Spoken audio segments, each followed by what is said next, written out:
राज्याचे पहिले तोरण अर्पित करणारे जगाच्या इतिहासातील सर्वोत्तम राजे छत्रपती शिवाजी महाराज, ज्यांनी या देशाला फक्त संविधानच दिले नाही तर तमाम बहुजन समाजाला जगण्याचे बळ दिले, असे भारतरत्न विश्वरत्न डॉक्टर बाबासाहेब आंबेडकर, ज्यांच्या त्यागाने जागा झाला आम्हा लेकरांचा स्वाभिमान, अशा जागतिक कीर्तीच्या आदर्श राज्यकर्त्या पुण्यश्लोक अहिल्यादेवी होळकर या महामानवांना मी रुद्राणी शिरसाट मानाचा मुजरा करते.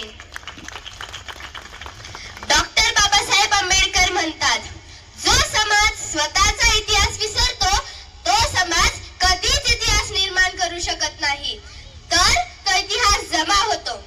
अहिल्यादेवी होळकरांचा लोककल्याणकारी इतिहास याच भारतभूच्या मातीत घडला. त्यांनी एका हातात शस्त्र तर एका हातात शास्त्र घेऊन 29 वर्षे आदर्श राज्यकारभार केला. ज्याप्रमाणे छत्रपती शिवाजी महाराज पुरुषांमधले सर्वोत्तम राजे आहेत, त्याचप्रमाणे अहिल्यादेवी होळकर या स्त्रियांमधल्या सर्वोत्कृष्ट राज्यकर्त्या आहेत. ही गोष्ट आपल्याला लक्षात घ्यावी लागेल. असे म्हणतात की ज्या वेळी या सृष्टीमध्ये अन्याय, अत्याचार आणि अधर्माचा जन्म होईल, त्यावेळी या सर्वांना संपवणारी एक शक्ती जन्माला येईल. आणि तसंच घडलं होतं. 31 मे 1725 साली अहिल्यानगर जिल्ह्यातील चौंडी या गावी मराठी वतनदार माणकोजी शिंदे आणि सुशीलाबाई शिंदे यांच्या पोटी धनगर कुटुंबात एक कन्यारत्न जन्माला आले. ज्या कन्येच्या तेजाने साक्षात सूर्यही लाजला. मोठ्या आनंदाने या कन्येचे नाव अहिल्या ठेवण्यात आले. ही तीच अहिल्या जिने सत्याचा मंत्र वापरून विकासाचे तंत्र या हिंदुस्थानाच्या मातीत राबवले. ही तीच अहिल्या जिने चूल आणि मूल अशा समाज व्यवस्थेच्या चौकटीला झुगारून तब्बल 29 वर्षे राज्यकारभार सांभाळला. अहिल्यादेवी होळकरांना लहानपणीपासूनच तलवार चालवणे, घोडा चालवणे, लिहिणे, वाचणे, पोहणे यासारख्या कलांचे शिक्षण आणि प्रशिक्षण दिले जात होते.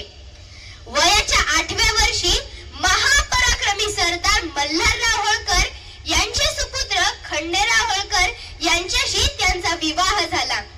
अहिल्यादेवी होळकरांच्या जडणघडणीत मल्हारराव होळकरांचे अमूल्य योगदान आहे.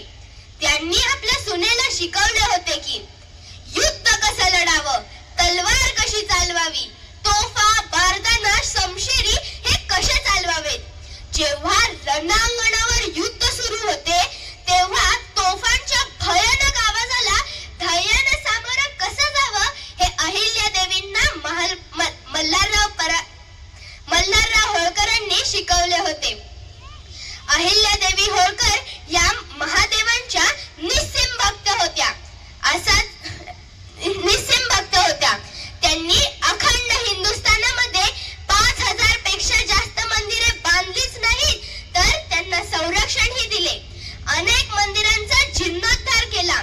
अनेक घाट, धर्मशाळा आणि अन्नछत्रही बांधली. हे सर्व त्यांनी जनतेच्या कराच्या पैशातून नाही तर स्वतःच्या वैयक्तिक पैशाने बांधले होते. सर्वात जास्त कौटुंबिक संकटे कोणत्या राज्यकर्त्यावर आली असतील तर ती अहिल्यादेवी होळकरांवर. त्यांनी स्वतःच्या हयातीतच आपले पती खंडेराव होळकर गमावले. नंतर आपले सासरे मल्हारराव होळकर ही गमावले. हाच धक्का सहन होत नाही, तोच आपला मुलगा